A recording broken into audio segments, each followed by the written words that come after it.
एक पिज्जा, एक गोली और एक कोक, तीनों हमारी रोजमर्रा की जिंदगी का हिस्सा है। हम इन्हें अक्सर बिना सोचे समझे इस्तेमाल करते हैं, लेकिन क्या आपने कभी गौर किया है कि इन चीजों के पीछे कितनी मेहनत, सोच और दूरदर्शिता छुपी हुई है? हर बार जब आप डोमिनोज का पिज्जा ऑर्डर करते हैं या कोई दवा लेते हैं या दोस्तों के साथ कोका कोला की बोतल खोलते हैं, तब आप दरअसल एक ऐसी कहानी का हिस्सा बन जाते हैं जो दशकों पहले शुरू हुई थी। लेकिन क्या आपने कभी सोचा है कि इन सबके पीछे किसकी कहानी है? कौन है वे लोग जिनकी वजह से ये ब्रांड्स हमारी जिंदगी का हिस्सा बन गए? इनकी शुरुआत कैसे हुई और किन संघर्षों से गुजरकर ये यहाँ तक पहुंचे? यह कहानी है श्याम सुंदर भारतीया और हरि भरतिया की, दो भाइयों की, जिनके बनाए ब्रांड्स आज हर घर में हैं। इन दोनों भाइयों ने न सिर्फ बिजनेस की दुनिया में कदम रखा, बल्कि अपने जुनून और मेहनत से उसे नई ऊंचाइयों तक पहुंचाया। इन भाइयों ने दिखाया कि सही सोच, मेहनत और बदलाव की हिम्मत से कोई भी कई क्षेत्रों में कामयाबी हासिल कर सकता है। उन्होंने अपने सफर में कई मुश्किलों का सामना किया, लेकिन कभी हार नहीं मानी। हर चुनौती को एक नए मौके की तरह लिया और लगातार आगे बढ़ते रहे। डोमिनोज का पिज्जा, जुबिलेंट की दवाइयां और कोका कोला के साथ उनकी साझेदारी, तीनों एक ही विजन से जुड़े हैं। इन ब्रांड्स के पीछे सिर्फ मुनाफा कमाने की सोच नहीं थी, बल्कि समाज को कुछ नया देने और लोगों की जिंदगी आसान बनाने का सपना था। यह सिर्फ बिजनेस नहीं, बल्कि जुनून और हिम्मत की कहानी है। यह कहानी है सपनों को हकीकत में बदलने की और हर असंभव को संभव करने की। इन भाइयों ने दिखाया कि अगर इरादे मजबूत हों तो कोई भी मंजिल दूर नहीं। आइए जानते हैं कैसे एक चार्टर्ड अकाउंटेंट और एक इंजीनियर भाई ने मिलकर एक ऐसा बिजनेस खड़ा किया जो आज भारत के हर घर में मौजूद है। उनकी सोच, उनकी मेहनत और उनकी लगन ने न सिर्फ उनके परिवार बल्कि लाखों लोगों की जिंदगी बदल दी। यह है जुबिलेंट ग्रुप की कहानी, एक ऐसी यात्रा जो आपको सोचने पर मजबूर कर देगी कि सपनों की कोई सीमा नहीं होती।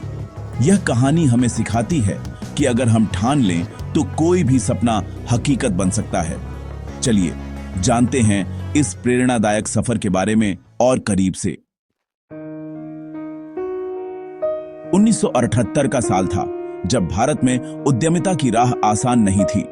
ऐसे समय में श्याम सुंदर भारतीया और हरि भरतिया ने अपने पिता से 20,000 रुपए उधार लेकर वाम ऑर्गेनिक केमिकल्स की नींव रखी। यह रकम आज के हिसाब से मामूली लग सकती है, लेकिन उस दौर में यह एक बड़ा जोखिम था। दोनों भाइयों के पास ताजगी से भरी डिग्रियां थीं, लेकिन उनका सपना सिर्फ एक अच्छी नौकरी पाने तक सीमित नहीं था। वे कुछ अलग, कुछ बड़ा और खुद का बनाना चाहते थे। दोनों ने अपने करियर की शुरुआत एक छोटे से ऑफिस से की, जहां संसाधन सीमित थे लेकिन हौसले बुलंद। वे घंटों बैठकर बिजनेस प्लान बनाते, बाजार की जरूरतें समझते और अपने सपनों को आकार देने की कोशिश करते। केमिकल इंडस्ट्री में उनका कोई खास अनुभव नहीं था। सामने बड़ी बड़ी कंपनियां थीं, जिनके पास पूंजी, तकनीक और बाजार की पकड़ थी। लेकिन श्याम और हरि ने कभी हार मानना नहीं सीखा था। चुनौतियां जितनी बड़ी थीं, उनका जज्बा उतना ही मजबूत होता गया। श्याम ने कंपनी के फाइनेंस और मार्केटिंग की जिम्मेदारी संभाली, जबकि हरि ने प्रोडक्शन और टेक्निकल ऑपरेशंस पर ध्यान दिया। दोनों की टीम वर्क और एक दूसरे पर भरोसा ही उनकी सबसे बड़ी ताकत बन गई। शुरुआती दिनों में उन्हें कई बार असफलता का सामना करना पड़ा, लेकिन हर बार वे कुछ नया सीखते, अपनी गलतियों से सबक लेते और आगे बढ़ते। उन्होंने महसूस किया कि लगातार सीखना, मेहनत करना और क्वालिटी पर फोकस करना ही आगे बढ़ने का असली रास्ता है। धीरे धीरे उनकी छोटी कंपनी ने रफ्तार पकड़ी, नए ग्राहक जुड़े, फैक्ट्री का विस्तार हुआ और टीम भी बड़ी होने लगी। यही अनुभव, यही संघर्ष आगे चलकर जुबिलेंट साम्राज्य की नींव बना। वाम ऑर्गेनिक केमिकल्स उनके लिए सिर्फ एक कंपनी नहीं थी, बल्कि एक स्कूल था, जहां उन्होंने बिजनेस की असली ट्रेनिंग ली। यहीं से उनकी नजरें नए अवसरों की तलाश में लगीं और जुबिलेंट ग्रुप की कहानी शुरू हुई। 1995 में भारत एक बड़े बदलाव के दौर से गुजर रहा था। आर्थिक उदारीकरण के बाद देश में नई नई चीजें आ रही थीं और भारतीय समाज तेजी से आधुनिकता की ओर बढ़ रहा था। युवा पीढ़ी के सपने बदल रहे थे और उनके खाने पीने के शौक भी। उस समय फास्ट फूड का चलन शहरों में तेजी से बढ़ रहा था। बर्गर, फ्रेंच फ्राइज और पिज्जा जैसे विदेशी व्यंजन अब भारतीय युवाओं के पसंदीदा बनते जा रहे थे। रेस्टोरेंट्स में भीड़ बढ़ने लगी थी और लोग नए स्वादों को अपनाने के लिए उत्साहित थे। इसी माहौल में डोमिनोज ने भारत में कदम रखने का फैसला किया। जुबिलेंट ग्रुप, जो पहले एक केमिकल कंपनी के तौर पर जाना जाता था, को डोमिनोज का भारतीय पार्टनर बनने का मौका मिला। यह एक अनोखा बदलाव था। एक केमिकल कंपनी अब पिज्जा बेचने जा रही थी और सबकी निगाहें इस नए प्रयोग पर थीं। उस समय पिज्जा सिर्फ बड़े शहरों के अमीर परिवारों तक ही सीमित था। आम लोगों के लिए यह एक लग्जरी थी और 30 मिनट या फ्री जैसी डिलीवरी सर्विस भारत जैसे ट्रैफिक और जटिल गलियों वाले देश में नामुमकिन सी लगती थी। लेकिन भारतीय बंधुओं ने इस चुनौती को अवसर में बदलने की ठानी। उन्होंने सोचा कि अगर सही रणनीति अपनाई जाए तो भारत में भी पिज्जा डिलीवरी का सपना साकार हो सकता है। उन्होंने भारतीय हालात के हिसाब से डिलीवरी सिस्टम को पूरी तरह से नया रूप दिया। शहरों के नक्शे बनाए, डिलीवरी स्टाफ को खास ट्रेनिंग दी और छोटे छोटे स्टोर खोले ताकि हर इलाके तक पिज्जा जल्दी पहुंच सके। 30 मिनट या फ्री का वादा डोमिनोज की पहचान बन गया। तेज डिलीवरी और भरोसेमंद सर्विस ने भारतीयों का दिल जीत लिया। डोमिनोज ने फूड डिलीवरी का चेहरा ही बदल दिया और पिज्जा को हर घर तक पहुंचा दिया। डोमिनोज और जुबिलेंट ग्रुप ने मिलकर साबित कर दिया कि सही सोच, मेहनत और लोकल समझ के साथ कोई भी विदेशी मॉडल भारत में न सिर्फ टिक सकता है बल्कि नई ऊंचाइयों तक पहुंच सकता है। डोमिनोज की सफलता सिर्फ तेज डिलीवरी नहीं थी, भारतीय स्वाद को अपनाना असली मास्टर स्ट्रोक था। उन्होंने पनीर, चिकन टिक्का जैसे टॉपिंग्स और गार्लिक ब्रेड स्टिक्स जैसे इनोवेशन किए। पिज्जा मैनिया जैसी स्कीम से पिज्जा आम आदमी की पहुंच में आ गया। त्योहारों के लिए खास मेन्यू और ऑफर्स ने डोमिनोज को भारतीय संस्कृति से जोड़ा।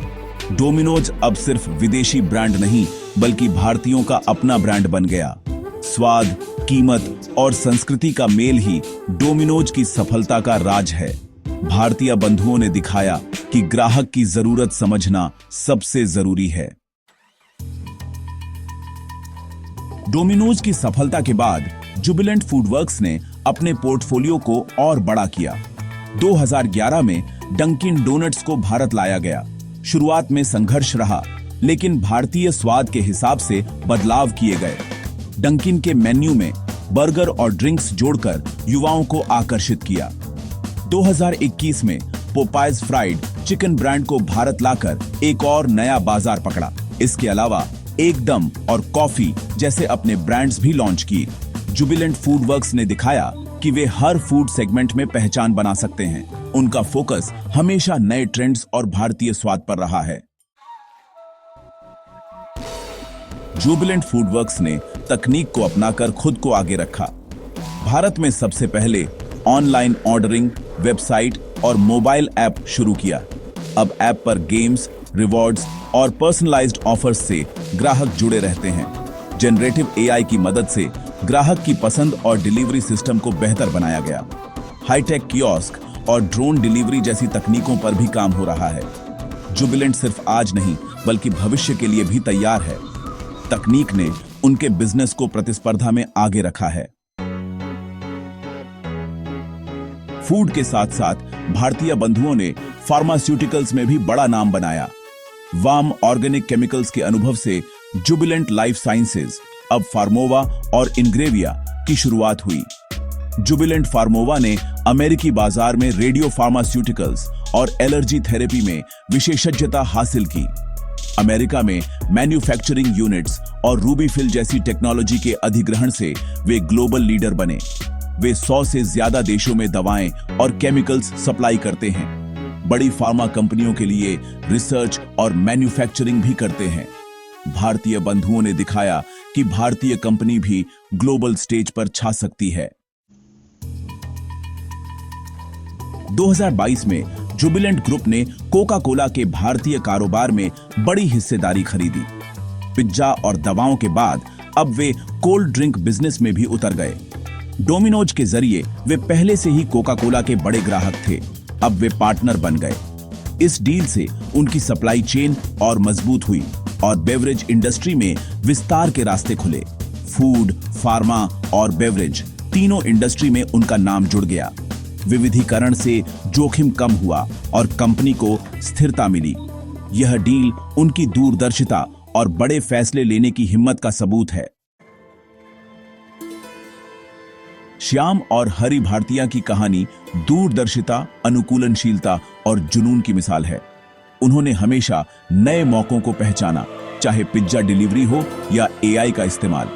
अमेरिकी मॉडल को भारतीय स्वाद और कीमतों के हिसाब से बदला, यही उनकी सफलता का मंत्र है।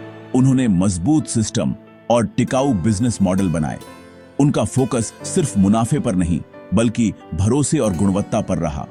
एक चार्टर्ड अकाउंटेंट और इंजीनियर ने मिलकर फूड, फार्मा और बेवरेज की दुनिया में छाप छोड़ी। उनकी कहानी बताती है, अगर सपने बड़े हों और इरादे मजबूत, तो कुछ भी असंभव नहीं।